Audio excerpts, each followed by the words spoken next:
ನಮಸ್ತೆ ಮೇಡಮ್. ಸಂಧ್ಯಾ ಪ್ರಭು madam, mass ಟಿವಿಯಿಂದ madam. ನಮಸ್ಕಾರ sir. Madam, ಇವತ್ತು ದಿನಾಂಕ 10/2/2026 ಮೇಡಮ್. ಏನು ನಮ್ಮ ಈ ಕರ್ನಾಟಕ ಸ್ಟೇಟ್ ಬಾರ್ ಕೌನ್ಸಿಲ್ ಚುನಾವಣೆ ಪ್ರಕಾರ ನಾಮಿನೇಷನ್ ಇವತ್ತು ಮುಗಿದಿದೆ ಮೇಡಮ್, ಸಂಜೆ. ಮೇಡಮ್, ಈ ವಿಚಾರ ಏನಂದ್ರೆ, ಇವತ್ತು high power election supervisor committee ಇಂದ ಆದೇಶ ಆಯಿತು ಅಂತ ನಾವು ಕೇಳ್ಪಟ್ಟಿವಿ ಮೇಡಮ್. ಹೌದು ಸರ್, ಇವತ್ತು ಹೈಪವರ್ ಕಮಿಟಿ ಒಂದು ಡಿಸಿಷನ್ ರಿಲೀಸ್ ಮಾಡಿದ್ದಾರೆ ಇವತ್ತಿನ ಡೇಟಿಗೆ. Yes madam. ಮೇಡಮ್, ಇದರಲ್ಲಿ ತಾವು ಸಹ ಈ ವಿಚಾರದಲ್ಲಿ ಹೈಕೋರ್ಟ್ ಅಲ್ಲಿ ಕೇಸ್ ಹಾಕೊಂಡಿದ್ರಿ ಅಂತ ಹೇಳಿ ನಮಗೆ ಮಾಹಿತಿ ಇದೆ. ಈ ಒಂದು ವಿಚಾರದಲ್ಲಿ ತಾವು ಏನ್ ಹೇಳಕ್ ಇಷ್ಟಪಡ್ತೀವಿ ಮೇಡಮ್? ದಯವಿಟ್ಟು ತಿಳಿಸ್ಕೊಡಿ ಮೇಡಮ್. ಹೌದು ಸರ್, ನಾನು ಆ ಕಮಿಟಿ ಮೀಟಿಂಗಲ್ಲಿ ಭಾಗಿಯಾಗಿದ್ದೆ. 2 ಸತಿ ಮೀಟಿಂಗ್ ಕೂತ್ಕೊಂಡಿದ್ರು. ಆವಾಗ 2 ಸತಿನೂ ನಾನು ಅಟೆಂಡ್ ಆಗಿದ್ದೇನೆ. ನಾನೀಗ ಪ್ರೆಸೆಂಟ್ಲಿ ಅಬುದಾಬಿಲಿ ಇರೋದ್ರಿಂದ ನಾನು ಆನ್ಲೈನಲ್ಲಿ ಅದನ್ನು ಅಟೆಂಡ್ ಮಾಡಿದ್ದೆ. ಮತ್ತು ಆನ್ಲೈನ್ ಮೀಟಿಂಗಿಗೆ ಕರೆದಿದ್ದವರು. ಅದ್ರ ಬಗ್ಗೆ ನಾನು ಕ್ಲಾರಿಟಿ ಕೊಟ್ಕೊಂಡು ಒಂದು ವಿಡಿಯೋ ಕಳಿಸ್ತೀನಿ ಸರ್. ಎಲ್ರಿಗೂ ನಮಸ್ಕಾರ. ನಾನು ನಿಮ್ಮ ಸಂಧ್ಯಾ ಪ್ರಭು. ಇವತ್ತು 10 ಫೆಬ್ರವರಿ 2026. ನಾನು ಇವತ್ತಿಗೆ 20 ವರ್ಷ ನನ್ನ ವಕೀಲ ವೃತ್ತಿಯಲ್ಲಿ ಕಂಪ್ಲೀಟ್ ಮಾಡಿದ್ದೇನೆ. ನಾನು ಬೆಂಗಳೂರಲ್ಲಿದ್ದರೆ ಫ್ರೆಂಡ್ಸ್ಗಳಿದ್ದಾರೆ, ಕಲೀಗ್ಸ್ಗಳಿದ್ದಾರೆ, ಅವ್ರಗಳ ಜೊತೆಗೆ ಇವತ್ತು ಸಂಭ್ರಮಿಸಬೇಕಂತ ಹೇಳ್ಬಿಟ್ಟು ನೆನೆಸ್ಕೊಂಡಿದ್ದೆ. ಆದರೂ ಪರವಾಗಿಲ್ಲ, ಈಗ ನಾನು ಅಬುದಾಬಿಲಿದ್ದೇನೆ. ನಮ್ಮ ದೇಶವನ್ನು ಪ್ರತಿನಿಧಿಸಿಕೊಂಡು ಓಪನ್ ಮಾಸ್ಟರ್ ಗೇಮ್ಸ್ 2026 ಅಂತ ಹೇಳ್ಬಿಟ್ಟು ಅಬುದಾಬಿಲಿ ನಡೀತಾ ಇದೆ. ಅದರಲ್ಲಿ ನಾನು ಸ್ಪರ್ಧಿಯಾಗಿ ಬಂದಿದ್ದೇನೆ, ಈಜು ಸ್ಪರ್ಧೆಯಲ್ಲಿ. ಇವತ್ತು ನಾನು ಈ ವಿಡಿಯೋ ಮಾಡೋ ಕಾರಣ ಏನಂತ ಹೇಳಿದ್ರೆ, ತಮಗೆಲ್ಲರಿಗೂ ಗೊತ್ತಿದೆ, ಒಂದು ನಮ್ಮಲ್ಲಿ ದ್ವಂದ್ವ ಇತ್ತು. ಏನಂತ ಹೇಳಿದ್ರೆ, ಒಂದು ಈ ಮತದಾನ ಮಾಡೋ ಹೊತ್ತಲ್ಲಿ ಮಹಿಳೆಯ ಮೀಸಲಾತಿ ಅಂತ ಹೇಳ್ಬಿಟ್ಟು ಸಪ್ರೇಟಾಗಿ ಬ್ಯಾಲೆಟ್ ಪೇಪರ್ ಬರುತ್ತಾ, ಜನರಲ್ ಅಂತ ಹೇಳ್ಕೊಂಡು ಒಂದು ಸಪ್ರೇಟ್ ಬರುತ್ತಾ ಅಂತ ಹೇಳ್ಕೊಂಡು ಆ ದ್ವಂದ್ವವನ್ನು ನಾನು ಅದಕ್ಕೆ ಕ್ಲಾರಿಟಿ ಕೊಡಬೇಕು ಅಂತ ಹೇಳಿ ಒಂದು ಹೈಕೋರ್ಟಲ್ಲಿ writ petition WP number 1385 of 2026 ಈ ಎಲೆಕ್ಷನ್ ನೋಟಿಫಿಕೇಷನಲ್ಲಿ ಮಹಿಳೆಯನ್ನು ಸಪ್ರೇಟ್ ಕ್ಲಾಸ್ ಅಂತ ಹೇಳ್ಬಿಟ್ಟು ಮಾಡಿಲ್ಲ ಅಂತ ಹೇಳಿಬಿಟ್ಟು ಎಲೆಕ್ಷನ್ ನೋಟಿಫಿಕೇಷನನ್ನು ಚಾಲೆಂಜ್ ಮಾಡ್ಕೊಂಡು ರಿಟ್ ಪಿಟಿಷನ್ ಹಾಕಿದ್ದೆ. ಅದರಲ್ಲಿ ಮೊದಲಿಗೆ ನಾನು I was successful in convincing the court also. The court issued notice to bar council of India ಮತ್ತು ಕರ್ನಾಟಕ ಸ್ಟೇಟ್ ಬಾರ್ ಕೌನ್ಸಿಲ್ಗೂ ಒಂದು ನೋಟಿಸ್ ಇಶ್ಯೂ ಮಾಡಿತ್ತು. 6ನೇ ತಾರೀಕಿಗೆ ಹಿಯರಿಂಗ್ ದಿನ ಕರ್ನಾಟಕ ಸ್ಟೇಟ್ ಬಾರ್ ಕೌನ್ಸಿಲ್ನವ್ರು ಬಂದುಬಿಟ್ಟು ಸಬ್ಮಿಷನ್ ಮಾಡಿದ್ರು. ಈ ಇಶ್ಯೂನು 7ನೇ ತಾರೀಕಿಗೆ ಹೈಪವರ್ಡ್ ಎಲೆಕ್ಷನ್ ಸೂಪರ್ವೈಸರಿ ಕಮಿಟಿಯವ್ರ ಮುಂದೆ ಅವ್ರ ಮೀಟಿಂಗಲ್ಲಿ ಇಡ್ತಾ ಇದ್ದಾರೆ ಅಂತ ಹೇಳಿಬಿಟ್ಟು ನಾನು ಇಮಿಡಿಯೇಟ್ಲಿ ಒಂದು ರೆಪ್ರೆಸೆಂಟೇಷನ್ ಮೇಲ್ ಕಳಿಸಿದೆ ಅವ್ರಿಗೆ. ನಮ್ಮ ಮಹಿಳಾ ಅಭ್ಯರ್ಥಿಗಳಿಗೆ ಏನೆಲ್ಲ ಡಿಫಿಕಲ್ಟೀಸ್, ಈಗ ಎಲೆಕ್ಷನ್ 2 ತಿಂಗಳಿರೋದು ನಮ್ಮ ಹತ್ರ, ಇನ್ನೂ ಉಳಿದಿರೋದೊಂದು ತಿಂಗಳೀಗ.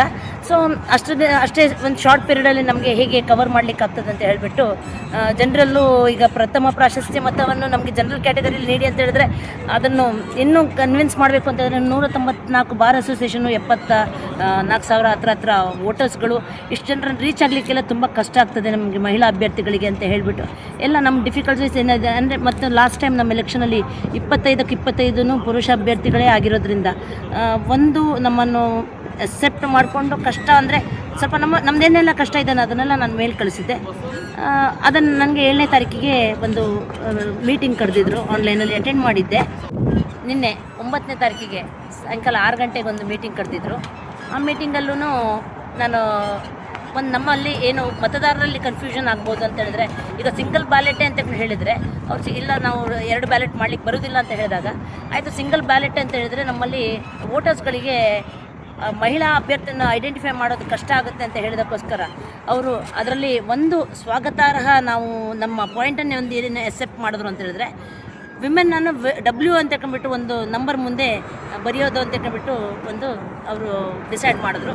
ಈಗ ದಟ್ ಈಸ್ ಅಟ್ಲೀಸ್ಟ್ ನಮ್ಮಲ್ಲಿ ನಾನು ಯಾವ ಉದ್ದೇಶದಿಂದ ಒಂದು ರಿಟ್ ಪಿಟಿಷನ್ ಹಾಕಿದ್ದು ಅದಕ್ಕೆ ಒಂದು ಕ್ಲಾರಿಟಿ ಸಿಕ್ತು.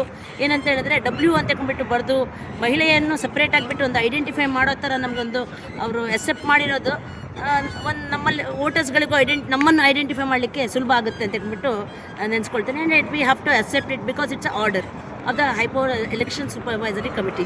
ಮಹಿಳೆಯರು ಒಂದು ಅವರ ಫ್ಯಾಮಿಲಿ ಬ್ಯಾಲೆನ್ಸ್ ಮಾಡಿಕೊಂಡು, ಪ್ರೊಫೆಷನ್ ಬ್ಯಾಲೆನ್ಸ್ ಮಾಡಿಕೊಂಡು, ನನ್ನ ವಿಷಯದಲ್ಲಿ ನಾನು ಇನ್ ಅಡಿಷನ್ ಟು ದಟ್ ನನ್ನ ಪ್ಯಾಷನನ್ನು ನಾನು ಕವರಪ್ ಮಾಡಿಕೊಂಡು ನನ್ನ ಸತತ ಪ್ರಯತ್ನ ಮಾಡಿ ಈಗ ನಾನು ಈ ಒಂದು ಅಂತಾರಾಷ್ಟ್ರೀಯ ಈಜು ಸ್ಪರ್ಧೆಗೆ ನಮ್ಮ ದೇಶವನ್ನು ಪ್ರತಿನಿಧಿಸಿಕೊಂಡು ಬಂದಿದ್ದೇನೆ ಅಂತ ಹೇಳಿದ್ರೆ, ನಾನು ನನ್ನಲ್ಲಿ ಛಲ ಸಾಧಿಸಬೇಕು ಅಂತ ಹೇಳ್ಬಿಟ್ಟಿರೋ ಛಲನು ಗುರುತಿಸಿಕೊಂಡು, ಹಾಗೂ ನಮ್ಮ ವಕೀಲರಲ್ಲಿ ತುಂಬ ಒಂದು ವಕೀಲರ ಕರ್ನಾಟಕ ವಕೀಲ ಪರಿಷತ್ತಿನಲ್ಲಿ ತುಂಬ ಬದಲಾವಣೆಯನ್ನು ತರಬೇಕು ಅಂತ ಆಶೆಯಿಂದ ನಾನು ಒಂದು ವಿಷನ್ ಇಟ್ಕೊಂಡು ನಮ್ಮ ವಕೀಲರಿಗೆ ಒಂದು ಆರೋಗ್ಯ ವಿಮೆ, ವೆಲ್ಫೇರಲ್ಲಿ ಟ್ರಾನ್ಸ್ಪರೆನ್ಸಿ ಆ್ಯಂಡ್ ನಮ್ಮ ವೆಲ್ಫೇರ್ ಒಂದು ಅಮೌಂಟ್ ಅದರಲ್ಲಿ ಒಂದು ಚೇಂಜಸ್ ತರಬೇಕು ಅಂತ ಹೇಳಿಬಿಟ್ಟು ಮತ್ತು ಮಹಿಳಾ ವಕೀಲರಿಗೆ ಒಂದು ತುಂಬ ವಿಷನ್ ಇಟ್ಕೊಂಡು ನಾನು ಬರ್ತಾ ಇದ್ದೇನೆ. ತುಂಬ ಚೇಂಜಸ್ ತರಬೇಕು ಅಂತ ಹೇಳ್ಬಿಟ್ಟು ಬಾರ್ ಕೌನ್ಸಿಲರ್ಗೆ ಕಂಟೆಸ್ಟ್ ಮಾಡ್ತಾ ಇದ್ದೇನೆ. ನನ್ನನ್ನು ಚುನಾಯಿಸಿ ತಮಗೆ ನಾನು ಯಾವಾಗಲೂ ರೆಗ್ಯುಲರ್ ಆಗಿ ಪ್ರಾಕ್ಟೀಸ್ ಮಾಡ್ತಾ ಇರೋ ಅಡ್ವೊಕೇಟು. ದಿನಾಲೂ ನಾನು ಕೋರ್ಟ್ನಲ್ಲಿ ತಮ್ಮನ್ನೆಲ್ಲ ಭೇಟಿ ಮಾಡ್ತೀನಿ. ಇಂಥದ್ರಲ್ಲಿ ನನ್ನನ್ನು ಚುನಾಯಿಸಬೇಕಂತ ಹೇಳ್ಕೊಂಡ್ಬಿಟ್ಟು ನಾನು ತಮ್ಮಲ್ಲಿ ಕೇಳ್ಕೊಳ್ತೇನೆ.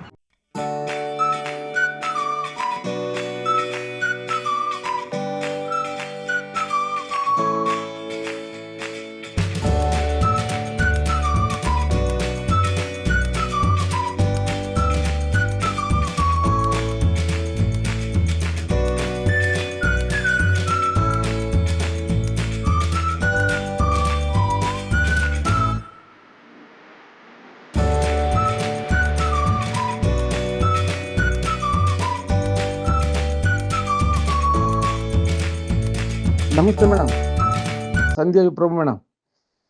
ನಮಗೆ ಗೊತ್ತಾಗಲಿಲ್ಲ ನೀವು ಹೊರದೇಶಕ್ಕೆ ಹೋಗಿದ್ದೀರಾ ಮೇಡಮ್. ನೀವು ಎಂಥ ಬ್ಯುಸಿ ಇದ್ರೂ ಈ ನಮ್ಮ ಮಾಸ್ ಟಿವಿಗೆ ತಾವು ಕರೆ ಕೊಟ್ಟು ಏನು high power election supervisory committee ಏನು ಆದೇಶ ಮಾಡಿದ್ದಾರೆ ಅಂತೇಳಿ ನಮಗೆ ತೋರಿಸ್ಕೊಟ್ಟಿದ್ದೀರಾ. ನಿಮ್ಮ ಸಹಕಾರಕ್ಕೆ, ನಿಮ್ಮ ಒಂದು ಸಮಯಕ್ಕೆ ನಮ್ಮ ಮಾಸ್ ಟಿವಿಯಿಂದ ತಮಗೆ ಹೃತ್ಪೂರ್ವಕವಾಗಿರ್ತಕ್ಕಂಥ ಒಂದು ವಂದನೆಗಳು ಸಲ್ಲಿಸ್ತೀವಿ ಮೇಡಮ್. ಮಾಸ್ ಟಿವಿಗೆ ಧನ್ಯವಾದಗಳು ಸರ್.